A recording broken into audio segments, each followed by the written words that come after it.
conjunta de las radios que piensan.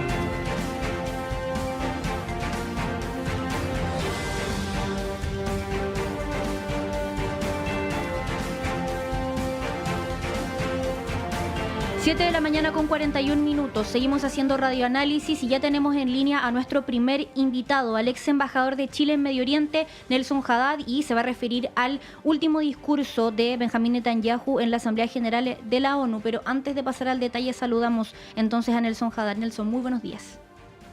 Buenos días, muchas gracias. No, gracias a usted por acompañarnos esta mañana y para poder desmenuzar un poco con lo que pasó con la intervención del primer ministro israelí Benjamín Netanyahu en la Asamblea General de la ONU la semana pasada, que fue bastante accidentado. Se levantaron las delegaciones, dejaron el salón mientras hablaba Benjamín Netanyahu, que puede parecer una cosa más bien simbólica, no para un genocidio, digamos, pero tiene cierto peso. ¿Cómo lo ve usted, Nelson? Yo creo que no hizo ningún aporte, por el contrario, una vez más lo hizo el año pasado en la Asamblea del 2024 y mostró un mapa en el cual no existe Palestina. O sea, él ha continuado con su política de anexión, con tomar posesión de los territorios palestinos ocupados y volvió a repetirlo en este mapa que mostró en su aparición en la Asamblea General. Y como usted bien dijo, la sala prácticamente quedó vacía, sí. En una señal de claro repudio a los crímenes de guerra y de lesa humanidad que ha cometido y por los cuales está imputado y con orden de arresto pendiente con la Interpol esperando el momento de detenerlo. Uh-huh. Abogado, ¿cómo le va? Muy buenos días. Había muchas expectativas en la previa de lo que iba a ser esta Asamblea General precisamente por este tema, ¿no? Respecto de Gaza y el rol que necesariamente debe jugar el multilateralismo para la resolución de este tipo de conflictos. Ha habido muchas críticas respecto de la incapacidad, por ejemplo, que ha mostrado Naciones Unidas para tratar de detener de manera efectiva el genocidio que está ocurriendo en estos momentos en Gaza. A la luz de lo que usted pudo ver, ¿qué evaluación podría hacer respecto de lo que fue esta asamblea? Me parece un cambio muy positivo después de más de 70 años que los países occidentales, especialmente miembros de la Unión Europea, como Francia, Inglaterra, prácticamente los miembros del Consejo de Seguridad, dieron un paso positivo para un reconocimiento del Estado palestino soberano, independiente, y hoy día prácticamente tenemos más de 160 países de la Asamblea General que está compuesta por 193 países que están a favor de un Estado palestino independiente y mirando una solución pacífica y diplomática al conflicto sobre la base de los dos estados, Palestina e Israel, conviviendo en paz y seguridad bajo fronteras seguras y reconocidas internacionalmente. Y eso me parece muy positivo.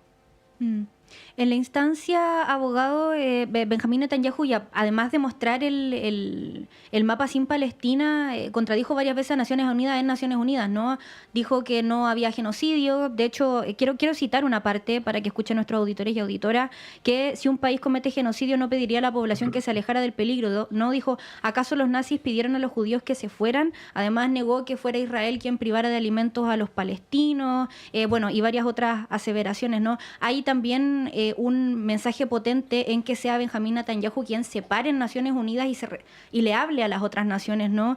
Entendiendo que además es el organismo encargado de defender los derechos humanos. Tiene una carga potente que Benjamín Netanyahu hable desde Naciones Unidas. ¿Cómo lo ve? Mire, en primer lugar, falta la verdad de una manera escandalosa, manifiesta. Todos sabemos que ha denegado la ayuda humanitaria y está cometiendo el delito de genocidio, no por muerte directa, por bombardeos o metralla o por la acción de o de los bombardeos de los aviones, sino que está cometiendo y está contemplado en el Tratado internacional sobre genocidio, está cometiendo el delito de negar alimentos básicos, suministro, agua, medicina, alimentos, justamente para provocar la inanición que termina con la muerte de la persona. Y eso también constituye, dentro del artículo 2 del tratado, el delito de genocidio. Y eso no se puede negar. En consecuencia, yo creo que la intencionalidad final es justamente limpiar Gaza completamente de sus habitantes, ¿m? Y prácticamente, de hecho, está devastada completamente, con el 95% de sus construcciones, digamos, destruidas, eh, y están, digamos, 68.000 muertos hoy día, la mayoría niños y mujeres, y el genocidio continúa.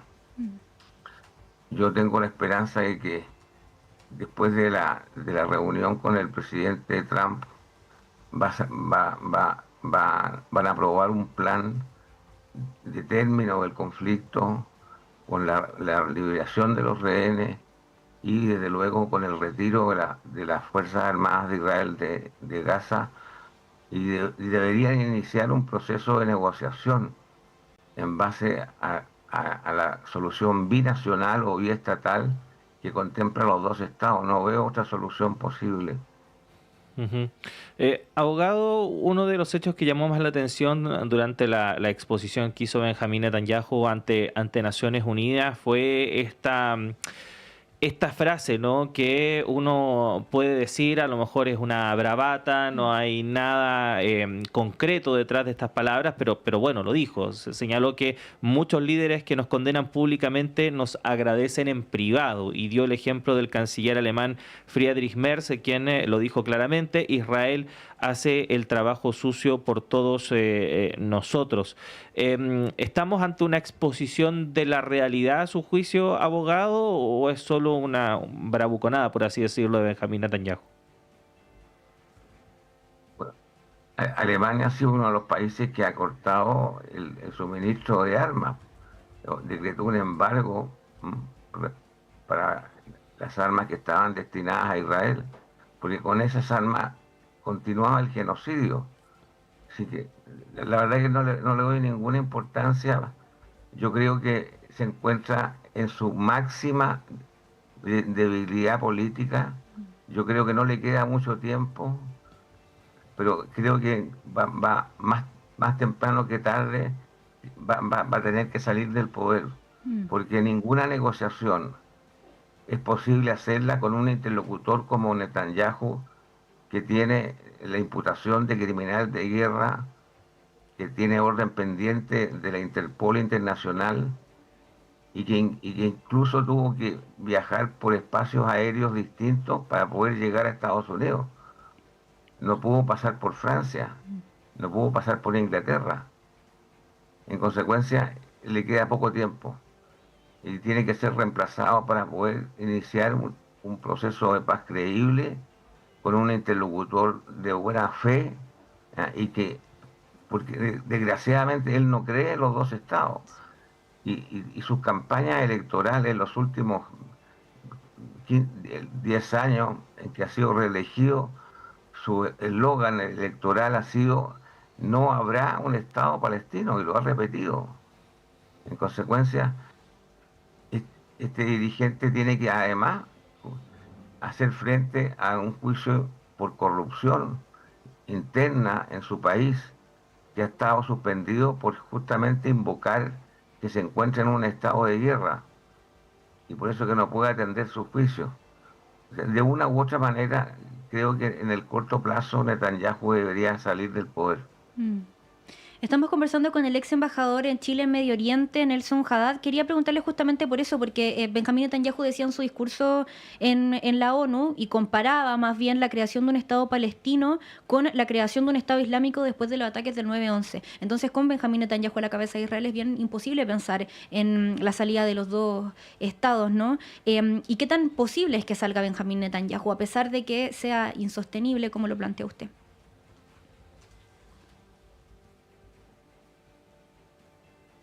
Perdón, si me puede repetir la pregunta, por favor. ¿Qué tan posible es que salga Benjamín Netanyahu, a pesar de que sea insostenible, como lo plantea usted? Bueno, en primer lugar, tiene una oposición interna muy grande de parte de la propia sociedad israelí. Hay manifestaciones permanentes, tanto en Tel Aviv, en Haifa, en Jerusalén, porque en definitiva ha quedado demostrado que nunca tuvo real interés por liberar a los rehenes que están en poder de Hamás. Él quería continuar su guerra y ha logrado sobrevivir en realidad, porque continúa en una acción militar no solamente en Palestina, en Gaza, en Cisjordania, sino que ataca al Líbano, ataca a Siria, ataca al Yemen, y ahora ha cometido, creo, que no tiene calificativo, bombardea a Qatar, que es el lugar donde se están realizando las negociaciones para lograr un acuerdo pacífico al conflicto. Entonces, la verdad que no tiene límite su accionar. Estamos conversando con Nelson Haddad, abogado, ex embajador de Chile en Medio Oriente, a propósito de lo que fue la Asamblea General de Naciones Unidas, que tuvo como uno de sus focos centrales el genocidio que está ocurriendo en estos momentos en Gaza, y en particular también respecto de lo que fue el discurso de Benjamín Netanyahu ante la 80ª Asamblea General de la ONU. Abogado, en este discurso también el primer ministro israelí hizo una alusión a un posible fin del conflicto, señalando que este podría terminar hoy mismo si es que Hamás acepta sus condiciones, algo que se contradice de todas formas con lo que han sido sus acciones, ¿no?, durante el último tiempo, porque incluso el propio Hamás ha estado dispuesto a establecer negociaciones directas para llegar a un alto al fuego, y no ha habido mayor, por así decirlo, respuesta en ese sentido por parte del gobierno de Israel. Pero esta alusión que hizo Netanyahu también tuvo eco en el presidente de los Estados Unidos, Donald Trump, quien aseguró que incluso podría haber noticias en los próximos días al respecto, y también han surgido algunas informaciones acerca de qué pasaría con la franja en el futuro, cómo sería su administración, e incluso se estaría evaluando, o por lo menos así dicen algunas informaciones, que esto estuviese a cargo de una entidad multilateral, y que no necesariamente esto pasara nuevamente a control del pueblo palestino, lo cual obviamente genera una serie de suspicacias respecto de cómo se podría desarrollar ese proceso. ¿Cómo ve usted esa situación, ¿no?, o esa posibilidad, ¿no, abogado? Mire, estuve escuchando las declaraciones del presidente Trump y francamente por primera vez lo veo en una postura dura con Netanyahu, en el sentido de que esto no va más. Le dijo, basta, esto tiene que terminar. Y justamente el viaje de Netanyahu a Estados Unidos es justamente para acordar los términos del conflicto en Gaza. No es posible continuar con el genocidio, que ya lleva 68.000 muertos, y la mayoría niños y mujeres. Esto no puede seguir. En consecuencia, le ha dado un ultimátum, en definitiva, a Netanyahu, para que de una vez por todas acepte la liberación, digamos, de los rehenes, sobre la base del retiro de las Fuerzas Armadas israelíes de Gaza, y la formación de un gobierno provisional. Ese es el tema quizás más complicado, porque el gobierno provisional tiene que emanar de los propios palestinos. Y en eso ahí están las diferencias que existen entre Mahmoud Abbas, que es el presidente de la Autoridad Nacional Palestina, que gobierna la Cisjordania, con el grupo de Hamas, que debería desarmarse y entregar sus armas y, en definitiva, convertirse en lo que es, en un partido político. Y podrá, después de formado el gobierno y después de creado el Estado, podrá competir por el poder. En consecuencia, creo que de esta reunión con el presidente Trump va a salir una carta con 21 puntos que contemplan todos estos aspectos. El punto más importante es quién dirige el nuevo gobierno provisional. Se habló en un momento del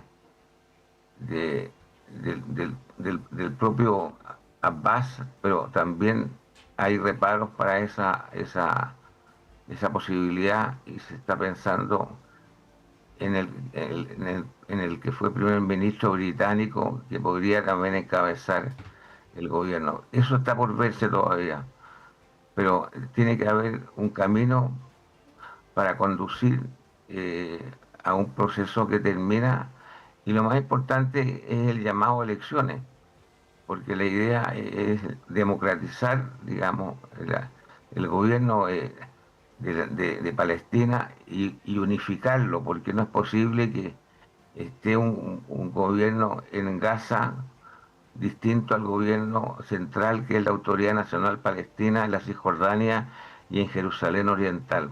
Y eso es muy importante. Nelson, quiero hacer una pregunta que puede sonar un poco obvia para quienes conocen de leyes internacionales, pero hay quienes no, y para quienes nos escuchan. ¿Cómo es posible que una persona que tiene una orden de detención por parte de la Corte Penal Internacional por crímenes de lesa humanidad y de guerra o acusaciones por los mismos, pueda viajar a Estados Unidos y en Estados Unidos además en la ONU entregar un discurso, ¿no? ¿Cómo es posible que se haga todo ese trámite?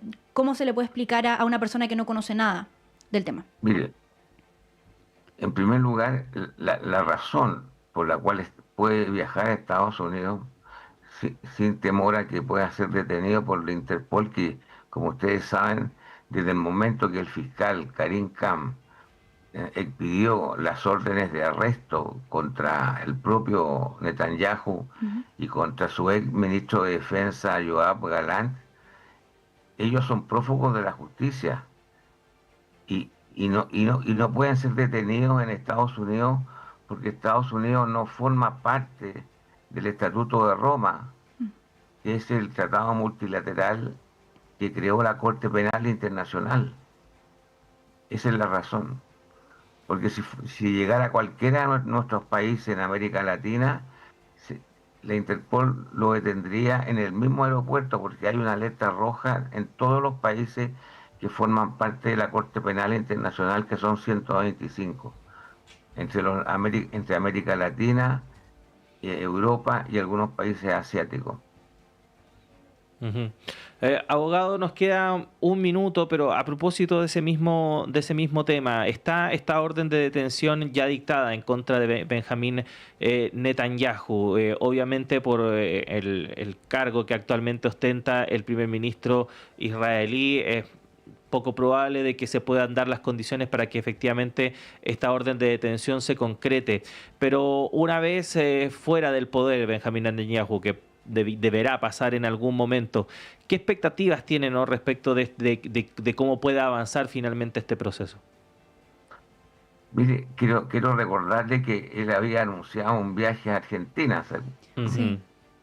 y al final no lo realizó justamente por esa razón, porque Argentina forma parte del Estatuto de Roma, y si hubiese llegado al aeropuerto en Buenos Aires, hubiera sido detenido por la Interpol y puesto a disposición de la Corte Penal Internacional para los efectos de su procesamiento. Así que esa es una razón importante de que él no tiene ningún tipo de fuero para la Corte Penal Internacional. No importa si el imputado por crímenes de guerra o lesa humanidad o genocidio tenga un cargo público o que esté en funciones como presidente, primer ministro, no. Es irrelevante la calidad política del imputado. Es un ciudadano común para la Corte Penal Internacional. Así que las órdenes están pendientes, van a seguir pendientes, y desde luego eso le va a impedir viajar a cientos. La Corte tiene 125 miembros. A ninguno de esos países podrá viajar en el futuro, porque va a ser detenido. Y al ser delito de lesa humanidad, esto es imprescriptible. O sea, esta orden de detención lo va a perseguir hasta el final. Y estos son delitos imprescriptibles, que no prescriben. O sea, que se van a mantener, digamos, durante todo el tiempo que sea necesario, hasta lograr su detención. Y enfrentar la justicia, porque lo peor acá es la impunidad. No es posible cometer tal cantidad de crímenes de niños y mujeres, la devastación de Gaza, la destrucción de la ciudad, incluso no solamente ha cometido el delito de genocidio, sino que también el de ecocidio, la destrucción total del medio ambiente, la agricultura, las cosechas, el agua, la contaminación con el efecto de las bombas químicas y de fósforo blanco que lanzaron, que son las mismas que Estados Unidos lanzó en Vietnam. En consecuencia, aparte de enfrentar su propio juicio, no le veo futuro yo a Benjamín Netanyahu, y deberá responder frente a la justicia por los crímenes que ha cometido. Abogado Incluso reparar a las víctimas. Abogado Nelson Haddad, lamentablemente se nos acabó el tiempo, pero obviamente está invitado a una próxima ocasión para seguir profundizando en este tema tan importante, quizás el más importante que hoy día aqueja a nuestra humanidad. Muchas gracias, que esté muy bien. Muchas gracias por la invitación. Gracias, Buenos abogado. días. Que tenga buen día. 8 de la mañana con 3 minutos, hacemos rápidamente una pausa en esta primera edición de Radio Análisis. Ya llega Patricio López para continuar con esta primera edición, y nosotros nos reencontramos mañana. Nos reencontramos mañana, que tengan buen día.